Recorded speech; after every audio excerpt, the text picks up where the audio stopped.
But this is my house, Mommy. The one I asked Mr. Springer for. It is, I know it is. Welcome to The Pursuit of Home, coming to you from New York City. This is real people buying real estate and their unique journey to get there. We share the tips, tricks, and frameworks to help you navigate the bumps in the road that you won't see on reality TV or social media, and which no one has talked about until now.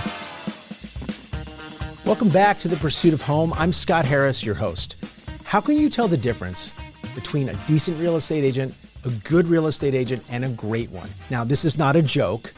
I want to share a framework that I like to use that will help you make some decisions about who you hire. Are they an order taker or are they an advisor? That's the biggest differentiator, and it takes people from being decent agents to being good and even great, because a lot of what they're doing is leveraging their experience to give people advice. Literally, think about this like a waiter at a restaurant. You're either just taking your order, but how do you get to great? A great waiter is not just telling you what they think is good on the menu, but also telling you when they think you've ordered too much or not enough, or what's exciting, what's fresh, what's the backstory that's going to get you inspired for your meal. And that's where I want to start this episode. Most real estate agents will often avoid what I see as a power move. And in real estate, that's to say, hey, this property isn't for you. Great real estate agents do that. And even more, they're willing to spend enough time with their clients to get to know what's going to work. Sometimes what you think is going to work for you is very different than what's actually going to work for you. And there needs to be enough space in that relationship between you and your agent to have that conversation. Now, people say that real estate agents are like therapists, and I want to prove the point. So in this episode, I bring on our experts to discuss what it's like to hold space. Frank and Lori Zellinger, who are longtime therapists in Long Island, talk about their experience working with their clients. And within the context of therapy, what are those conversations about their client's real estate journey? Now, I don't want to give anything away, but I was absolutely shocked to hear their feedback, especially as I compare it to my conversation with our buyer today. Frankly, it makes me even more convinced of the importance of this podcast. So I'm very happy to bring you this episode of The Pursuit of Home. I think you're going to have some insight in how great agents operate, and you'll have a framework to think about how you might find an agent who's also great and how they're going to help you find the best home for you. A lot of people get a country house, but you wanted a getaway in the city. How did you come to that conclusion? And was it for you or was it for your family? And I guess what I really want to understand is, what was the process you took to get there to that decision? The Everset provides full-service staging and furniture rental solutions in the New York area. For more information, please visit us at staging.theeverset.com or email us at staging@theeverset.com to request a free proposal. How you doing, Scott? It's interesting because I think we were one of those people who wanted a country house. We looked at a bunch of different places actually in the Hudson Valley and kind of all over, wondering, what that would look like. Really a place for our family to kind of spend time together and relax and connect. And I think we weren't even aware of our dream to live in the city completely. We kind of shelved it, like we're not the kind of people who can live in the city as adults. I don't know. It was interesting. And we kind of were led there and realized, after looking at all these places in the country, our people are in the city, the things we like to do are in the city, our kids love the city. So it just kind of all fell into place. So it almost took the discovery, the work you did thinking about the country house to get you to realize that wasn't what you wanted. Sounds like 100%. We kept going to these places in the country and we're like, we don't know anyone here. We can do all these things basically from our house. So why are we, it was never a fit. We kept pursuing different places and different houses and different things, and it just never worked out, and we kind of realized it wasn't supposed to work out. Well, that's a very enlightened perspective. Some people might have gotten frustrated banging their head against the wall. So just to touch on something you said, a lot of people think of a second home at all as a luxury item. The idea of it. I mean, there's even, for those of you who never heard this phrase, there's a phrase for it in French called pied à terre, which is pretty fancy just on its face. Did you have the same feeling at first as you were thinking about this? Even whether it was the country house or looking for a place in the city or not? I think we came to it incrementally. I think we could imagine possibly like a little, kind of like a really low key spot in the country, nothing fancy, pretty bare bones. That was like kind of all we could allow ourselves. It's like just like a spot that's kind of, rustic. And it kind of proceeded from there, about like how we ended up, just kind of pursuing these places. And then we realized we really want to be in the city, and we really, for a million reasons, for our family, to spend time together, for things we like to do, art, theater. Was that the question you asked me? Am I I think answering the so. question? You're, of course, you're answering my question. What are, I guess, in the context of looking at, or as you're going through this, I mean, what are the kinds of things that you might tell yourself that could get in the way? I mean, were there like other issues that you had to work through to make the decision? I mean, was there like, and I guess the big one was there, I think you touched on it a little bit, but sort of that one realization, wait a minute, we're not country people, we're city people. But, what was the turbulence? Like, what did it look like? What did it sound like? Was it in your head? Was it between you and your husband in terms of like the issues? I really think it was the process that kind of like allowed us to figure that out. I don't think we had a preconceived notion. I don't think we really knew what we wanted or if we even wanted. We were just kind of, people get them. It's kind of like a thing you see your friends do, and you're like, wow, that's really nice. And you start to fantasize. But I think we were kind of, now looking back on it, in the kind of like dream stages a lot. What if, whatever. But I don't know if we were really ready to actually go through with something until we did. And I really attribute that to working with you, honestly, because I think you saw something in us that we couldn't even see clearly, which was really helpful to like help us find our final place. We were talking about this earlier, and there was something you said that really stuck out to me. And I think it speaks to what you're talking about here, is that this was 100% an emotional decision. Can you tell me more about that? Because so many people out there are going to be driving down the road and they're going to like pull over and go, what are you talking about? This is about the money and the down payment, and is the building financially viable, and, and all of these details. And you're talking about this being a 100% emotional decision. I'd love to hear more what you mean by that. Okay, let me just like lead with, we're really lucky that we can make emotional decisions, not based strictly on finances at this point, for this, purchase. So I just want to like lead with that, I don't take it lightly that we're really grateful that we have the latitude for this. But I think my husband and I were always kind of workers and grinders, and just taking care of like all the practical needs of our lives. But I don't think we were really allowed ourselves to dream about what would make us happy, or what would, the extras in life that make our lives personal and special to us. And I think eventually we really realized that, like, wow, it's important for us to be in the city for so many really deep reasons. A lot of our old friends live there. So from a community sense, it was really important. Our kids have a lot of friends there, and it was a really nice way for them to connect. And just a place where our family could go and spend time together, away from kind of the daily grind of our lives here. Well, Did if that somebody's answer out your there, question? yeah, it did. But I want to step back a little because, when you started it, you were, in some way kind of apologizing that it's almost like it's an either or.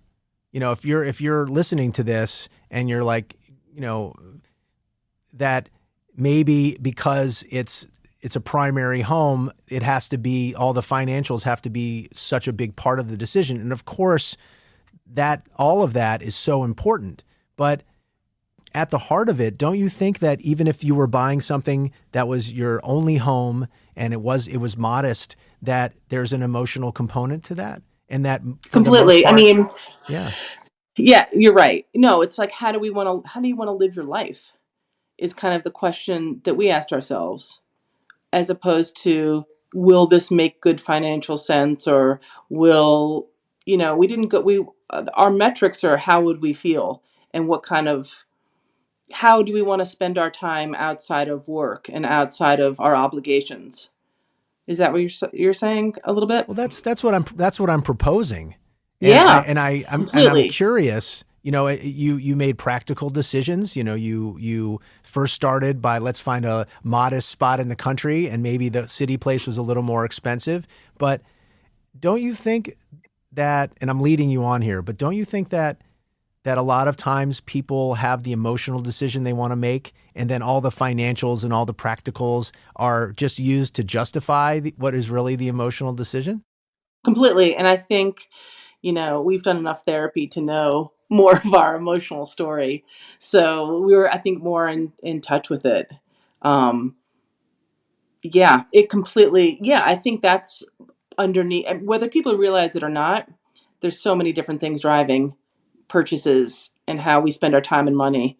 And, and I think you were, again, the one that really helped us figure it out, because I think you saw something in us that we might have verbalized, but we didn't really understand it fully. And I can give you an example of that if you want.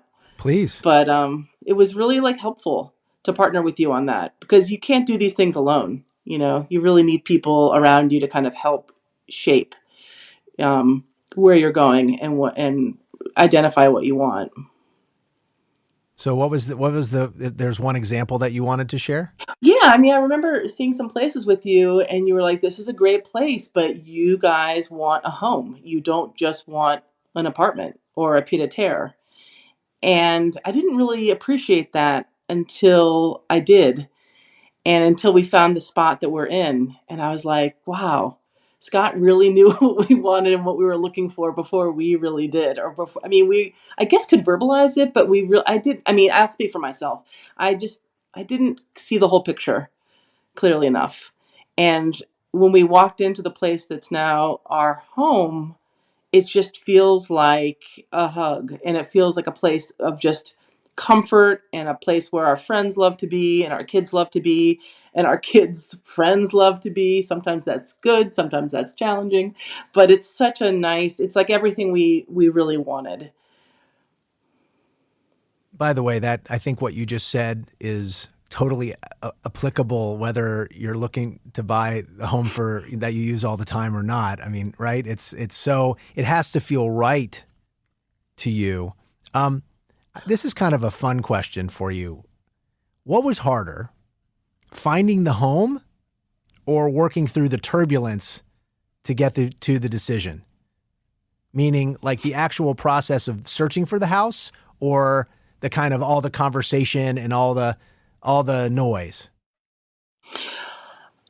The hardest part, I thought, was like, we would find places and we would fall in love, but then they wouldn't work out. It was kind of like the whole turbulent process of just buying a home. And maybe this is everywhere, but in the city, it was really competitive, and we would like try not to get our hopes up, and then we would get our hopes up. And wow, that was really hard. I mean, it was like dating. It's like, will I ever meet, my person? It really felt like, who knows? We kept, at it with you, and it worked out. But that was for me, the emotional ride of it was hard. Yeah, I think people don't people want to make it into that the practical side of it was so hard. And by the way, if people are getting a mortgage, I mean, there's a whole emotional side of the mortgage, which we're not going to talk about here, but oh my gosh, I mean, every step of the process, people can get very upset, worked up, excited, brokenhearted, and everything. All right, so now you're going back and forth from the suburbs to the city. Has it changed the way you feel about the city or the suburbs? Both. What a great question. It's such a great question because I think about this a whole bunch. I was kind of down on the suburbs before we got the place in the city. It just didn't feel big enough or like me for what I wanted to do enough. And after getting the place in the city, it's like I love the city and being there, but I also love coming back to the suburbs. It's like I can appreciate both so much more. And is there anything that you want to share that you've learned from the experience? You know, what would you tell listeners if they're thinking about doing something like this, or frankly, you know, exploring just buying a home for themselves? Because I think it's all the same thing. But, you know, what have you learned and what would you tell folks? Financials aside, I mean, that's a whole nother, and people who know a lot more than I do can advise on financials. But just kind of envisioning and really connecting with what's going to feel right and make you happy and what's the purpose of the home and who you want to be there, who you want to have come there. Really just the why, the big why of why a home and why this home. I just think, you know, it's so important and we kind of gloss over it because the others are so important. You know, the financials are so important and so many other things are so important, but that's really like a place where you're going to live and feel comfortable and connected. It just seems like it would be really an important exercise for people. So it's almost like people get so hung up on it's got to have this many bedrooms and it's got to be on this block and all of these other things. And they forget the most important part is like, how do I want to feel when I walk into this house? And maybe something you totally don't expect is going to make you feel that way and make you happier than the thing that you thought, or maybe the thing you saw on, you know, some TV show or on Instagram or something. And you have to be willing to like go with the thing that moves you, you know, figuratively speaking, before, you know, more than the idea, the preconceived notion. And that's hard to keep yourself open. I mean, it's a big investment. You know, it's not just like buying, you know, some shoes. So if you can keep an open mind to something that you may not have thought you wanted, but it kind of, you see it and it feels right. Oh my gosh, if you can drill down on that, like that's it. That's everything.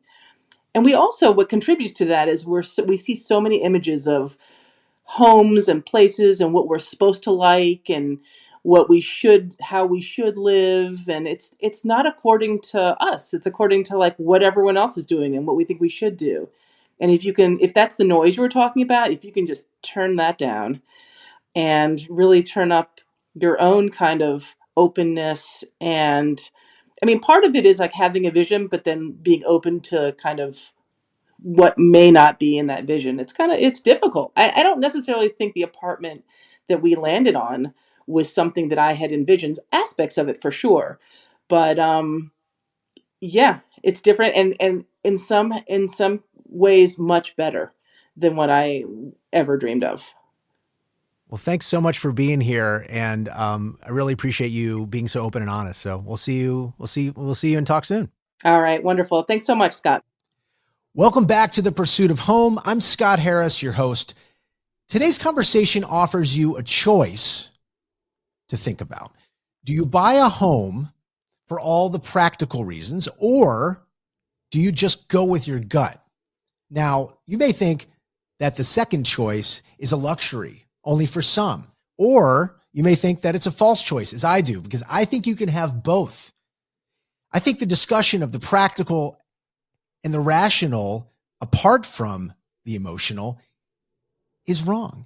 I think you actually, all that practical and all that rational is the way you give yourself ammunition to make the emotional decision that you're probably going to make anyway. And in the middle of all of that, you're trying to figure out what it is you really want. So here's the question that I want you to think about now.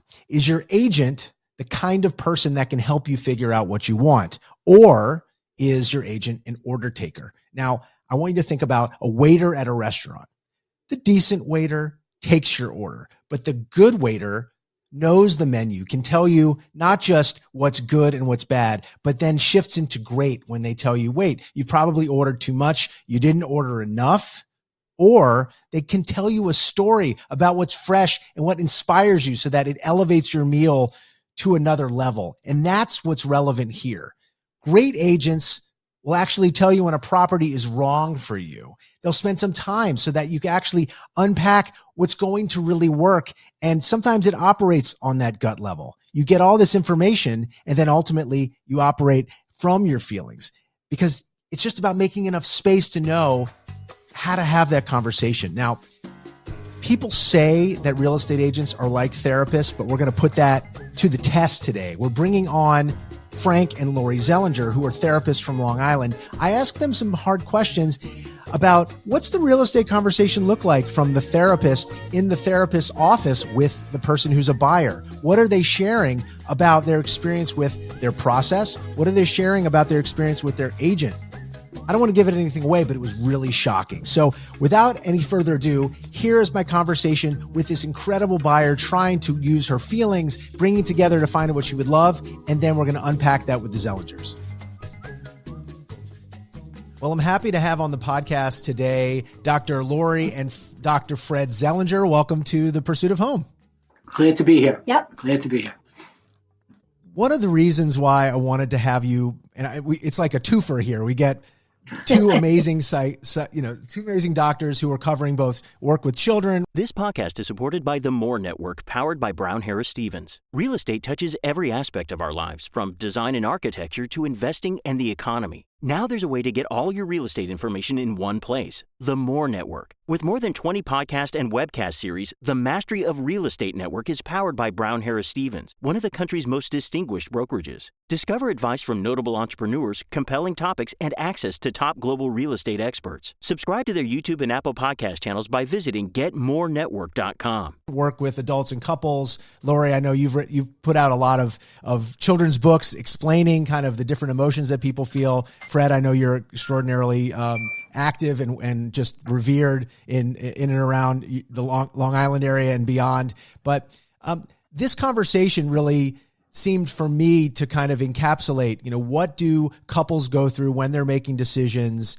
And not only that, but how do they think about their kids as they fit into real estate? Even though this was not a primary home, it started to become part of the conversation. So first and foremost, I don't know if you realize when we ask buyers to be on the show, a lot of them want to be anonymous.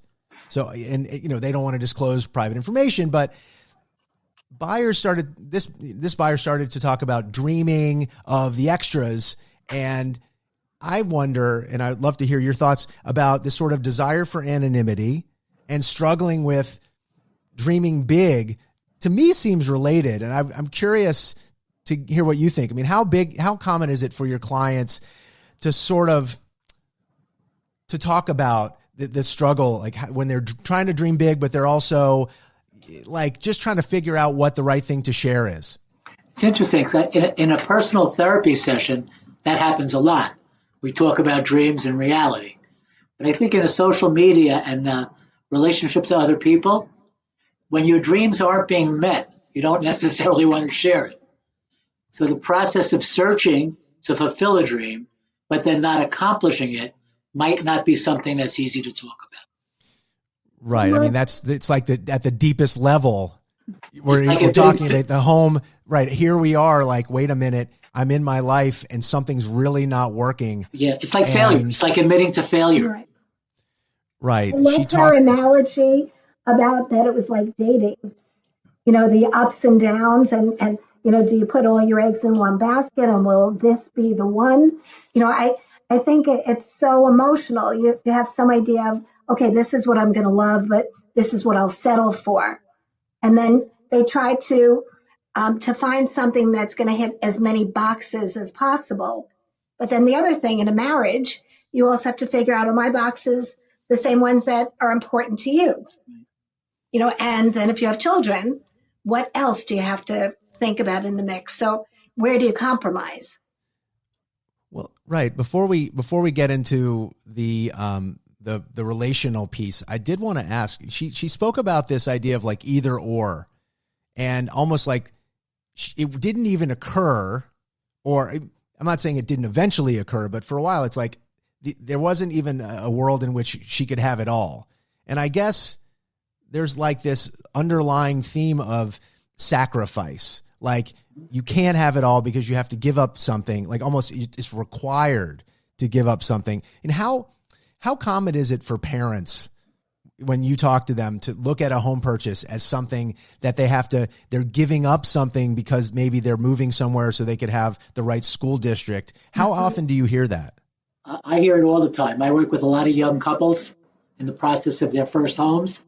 Mm-hmm. And the process is so painful for them. First, because they make offers that aren't accepted. The whole financial legalese process is painful. But they always end up saying things like, I wish we had gotten that house. That house would have been perfect for us. So there's a lot of disappointment. Oh, it's incredible how much the search process, within the last 5 years, it's gotten even more complicated. But nonetheless, this sense of we're looking for the perfect house and we almost had it, but we lost it. We almost had it's a painful process.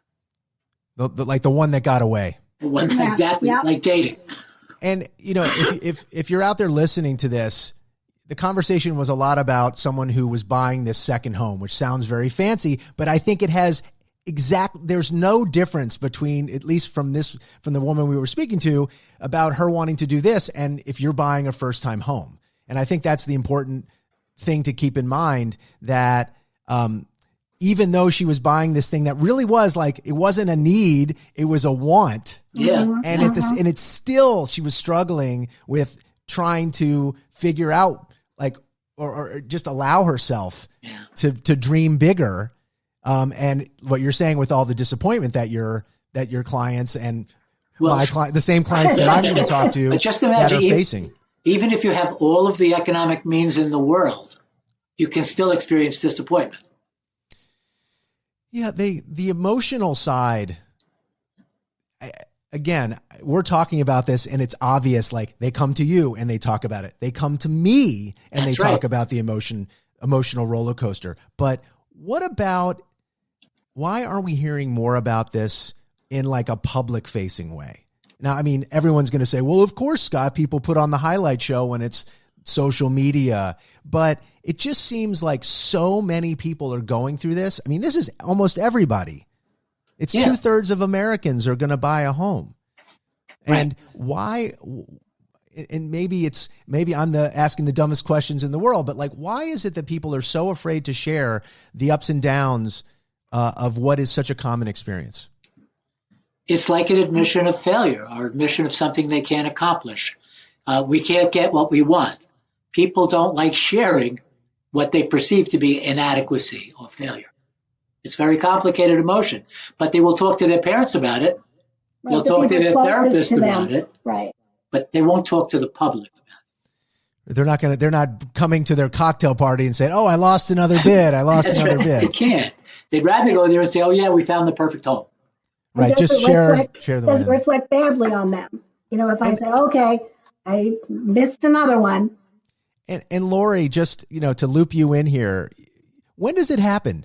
When do kids start to want to, you know, they're crying and they're crying and they're crying. Mommy, you know, have no problem when they skin their knee. They have no problem when they, you know, when they fall down and then they learn to walk. I mean, at what point do people stop being willing to express more fully when they're upset?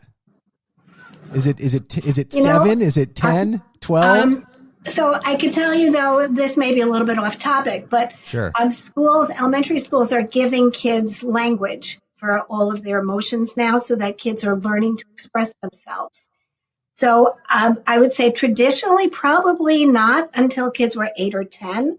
But I think at earlier ages, you know, I work with children as young as 3, and I'll hear 5-year-olds say, I was frustrated. They can't even say the word, and they'll say, I'm frustrated or something right. like that. But they're trying to express an emotion that they're feeling. So I think at younger and younger ages, kids are becoming more verbally expressive. Well, you out there listening, I think we should take a cue from what the kids are learning and be a little more expressive with their own emotions. To get back to our anonymous buyer here. Yeah. She makes a recommendation of focusing on the big picture and focusing on her why, like her deeper reasons for moving. And when I discuss vision with people, the reaction sometimes is that I'm some kind of a new age. It's a little too new agey. It's a little too woo woo. But why are people so afraid to frame it in that way? Wouldn't it be much more motivating to be like, I really know what I want, to really spend more time thinking about that before they dive in, or just at least to frame it that way? They might do that privately amongst themselves, like in a couple. But it's similar to the idea of not wanting to share your losses. It's like not wanting to reveal your dreams. Because if you do, guess what? Oh, you accepted that? I thought you wanted this. So they don't want to put themselves in a public way in a specific spot. Or why Right. did they lose it? Is that something particular about them that makes them not able to accomplish what they want? Does it Right. And reflect poorly on them? Right. And by the way, even in this situation with this buyer, she didn't know what she's very open to say, I wasn't sure what I wanted. And she said, Scott, you had a better sense of what I wanted than I did. And so that feeling of like you're almost like at the mercy of the universe in a way, like, let's see what happens. Actually, that can feel very out of control. I was struck by her comment where she said that you were the one who helped get her through this. It sort of framed the real estate person as almost a sort of real estate therapy. Well, we get that all the time. I mean, Yeah. I call it real estate therapy. I mean, somebody trademarked that, so I can't call the podcast real estate therapy, but that in a way is what it is. In your experience, when you're on the other side of the wins or the failures or, the ups and downs, do you hear a lot of people saying, yes, my agent was really thoughtful and really guiding me, or you don't hear that? Quite the contrary. Interesting. Yeah, I hear more criticism of I wish my broker would have showed me this earlier. How come he didn't show me this?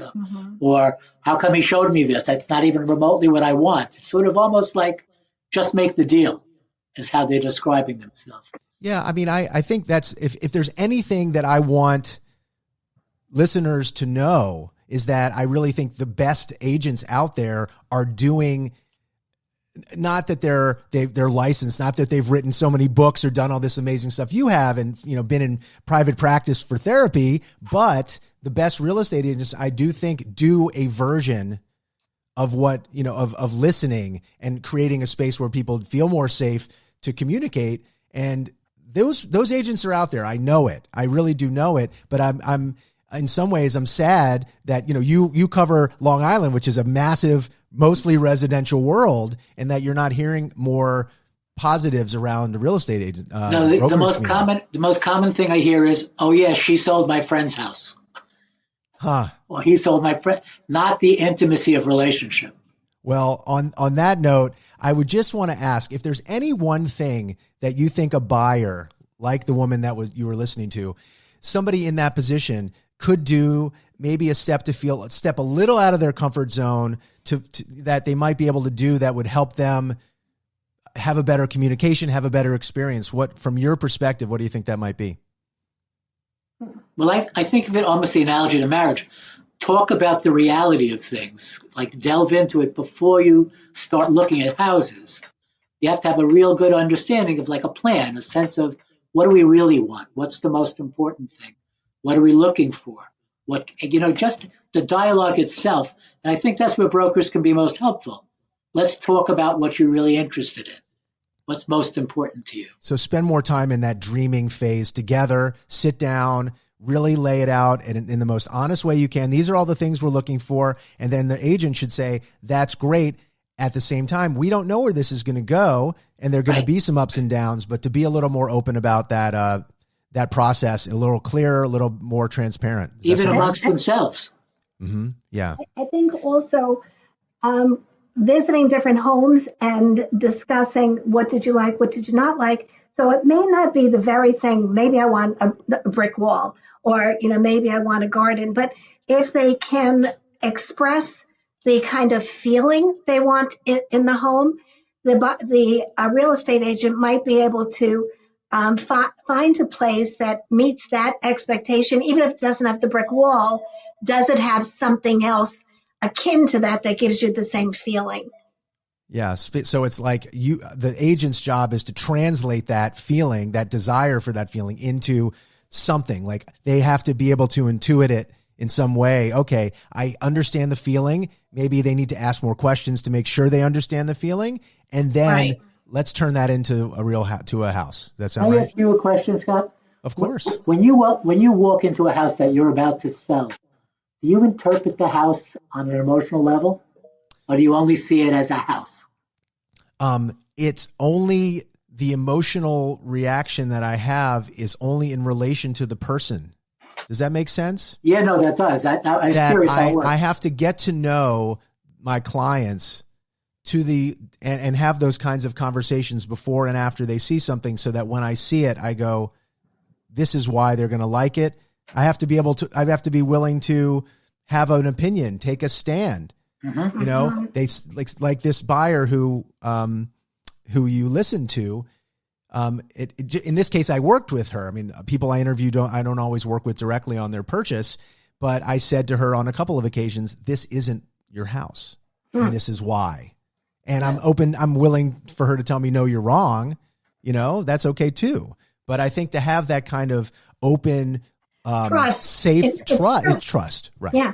And if you're out there listening and you don't feel like you can have that kind of conversation with your agent, it's probably worth stepping back and going and having a conversation with them, saying, I need to feel like I can communicate better with you. I don't feel like you're listening to me.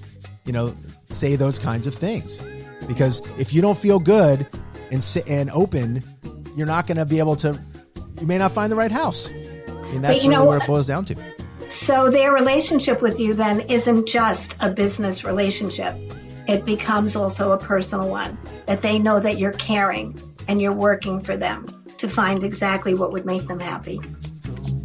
That's the whole game. I mean, the transaction is going to happen, but if you don't take care of the caring and the trust first, the whole thing, that's the foundation you have to build the transaction on top of, not the other way around. Yeah. Just like Well, therapy. thank you so much. Oh, thank you. This was enjoyable. And I hope to have you back for some future conversations, because you guys are fun. So All right. we'll see you next Thanks, time. Scott. All right. Thanks. Bye. That's our show for today. Thanks to our guests and experts for being here. If you like the podcast, we're produced by and part of the More Network, powered by Brown Harris Stevens.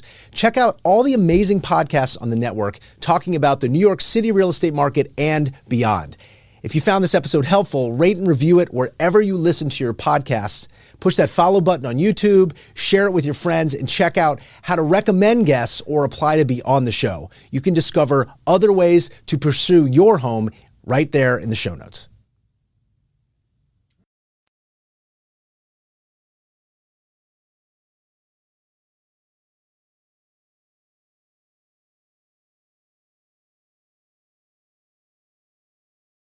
Real estate touches every aspect of our lives, from design and architecture to investing and the economy. Now there's a way to get all your real estate information in one place, the More Network. With more than 20 webcast series and podcasts, the Mastery of Real Estate Network is powered by Brown Harris Stevens, one of the country's most distinguished brokerages. Discover advice from notable entrepreneurs, compelling topics, and access top global real estate experts. Learn more about and subscribe to our YouTube and Apple podcasts by visiting getmorenetwork.com.